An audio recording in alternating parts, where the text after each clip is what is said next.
ভারতের রাজনীতিতে এখন বড় ইস্যু বাংলাদেশ। তথাকথিত বাংলাদেশি অনুপ্রবেশকারীদের খুঁজে দেশ থেকে বের করে দেওয়ার বক্তব্য দিয়ে রাজনীতির মাঠ চাঙা রাখতে চায় ক্ষমতাসীন দল বিজেপি।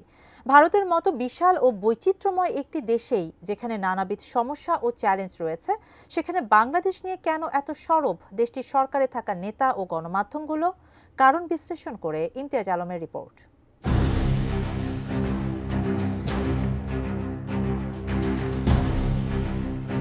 আওয়ামী সরকারের পতনের পর ভারতের রাজনীতিতে বাংলাদেশ প্রসঙ্গ বেশ জোরেশোরেই আলোচিত হচ্ছে। বাংলাদেশ ঘেঁষা ভারতের রাজ্যগুলোর পর এবার কেন্দ্রীয় সরকারে থাকা নেতারাও বাংলাদেশ ইস্যু নিয়ে উচ্চবাচ্য করছেন। কিন্তু ভারতেই কৃষক অসন্তোষ, মণিপুর দাঙ্গা এবং বড় বড় দুর্নীতির ঘটনার মতো জনগুরুত্বপূর্ণ বিষয়কে পাশ কাটিয়ে বাংলাদেশ নিয়ে রাজনীতিবিদদের ব্যস্ত থাকার কারণটি কি?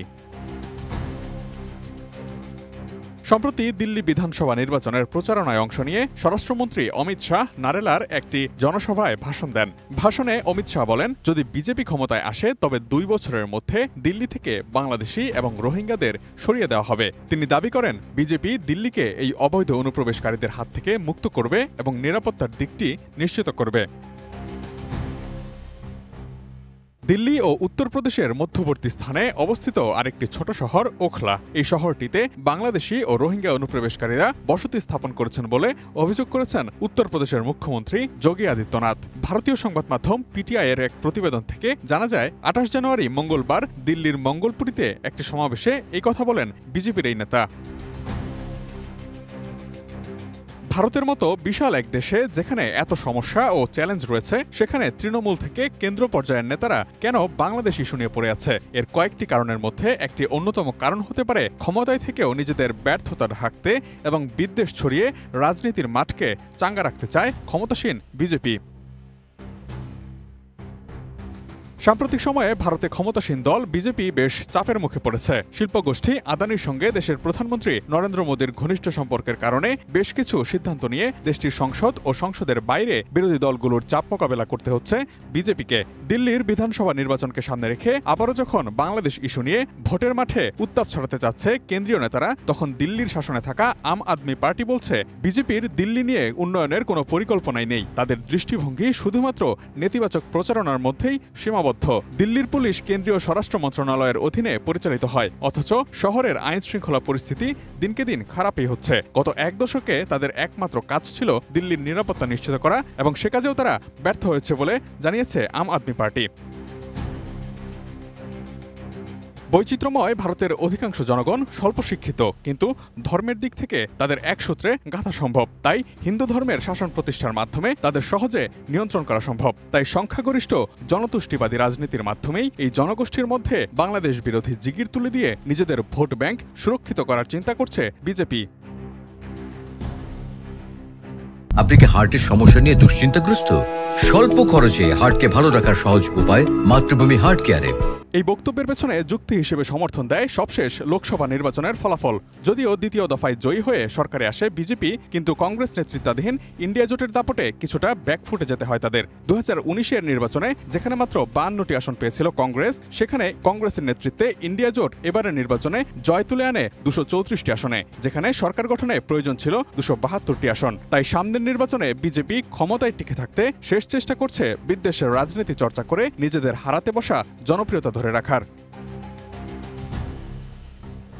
ভারতের ক্ষমতাসীনদের রাজনীতিতে ক্রমাগত বাংলাদেশ বিরোধী বিষয় নিয়ে সরব থাকাকে একটি ষড়যন্ত্র তত্ত্বের অংশ হিসেবেই দেখছেন প্রবীণ কূটনীতিক ও সাবেক রাষ্ট্রদূত এম হুমায়ুন কবির। 5 আগস্ট আওয়ামী সরকারের পতনের মাধ্যমে ভারত তাদের আস্থার জায়গা হারানোয় অনেকটাই হতবাক। তাই এই অনিশ্চয়তায় আর কিছু না পেয়ে তারা এখন বাংলাদেশি ইস্যু ও সংখ্যালঘু কার্ড খেলছে বলে মনে করেন তিনি। গত সরকারের আমলে ভারতের যে কৌশলগত সুবিধাগুলো পেয়েছিল, অর্থনৈতিক সুবিধাগুলো পেয়েছিল, কূটনৈতিক সুবিধাগুলো পেয়েছিল, এবং দুই দেশের সম্পর্ককে তারা যেভাবে তাদের মতো করে দেখতে চেয়েছিল, সেই জায়গা থেকে তাদের এই 5ই অগাস্টের পরে একটা বড় ধরনের পরিবর্তনের মুখোমুখি হতে হয়েছে।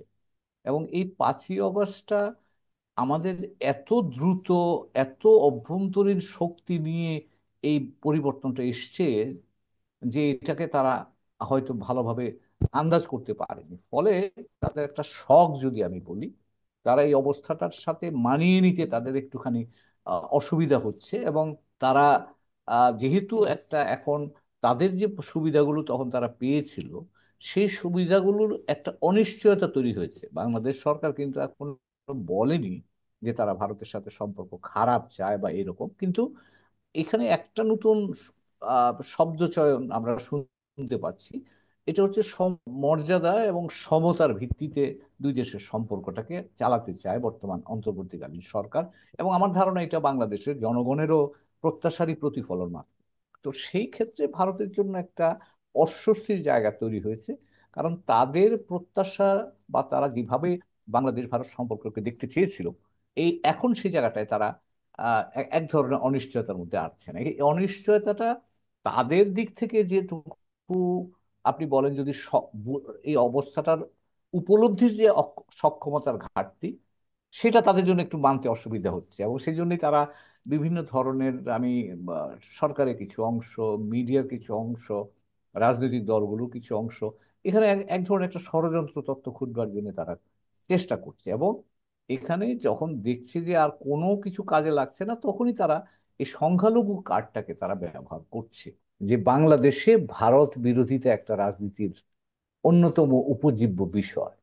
কিন্তু মজার ব্যাপার হচ্ছে, গত আমি বলবো যে কয়েক বছর ধরে লক্ষ্য করছি, বিশেষ করে সাম্প্রতিক এই 5ই আগস্টের ঘটনাবলীর পরে আমরা সেই মহারাষ্ট্রের নির্বাচনেও বাংলাদেশ ইস্যু ব্যবহৃত হয়েছে, দিল্লিতে এখন বাংলাদেশ ইস্যু ব্যবহৃত হচ্ছে, আগামী 26 সালে পশ্চিমবঙ্গে নির্বাচন আসছে সামনে, সেখানেও যেটা ব্যবহৃত হবে।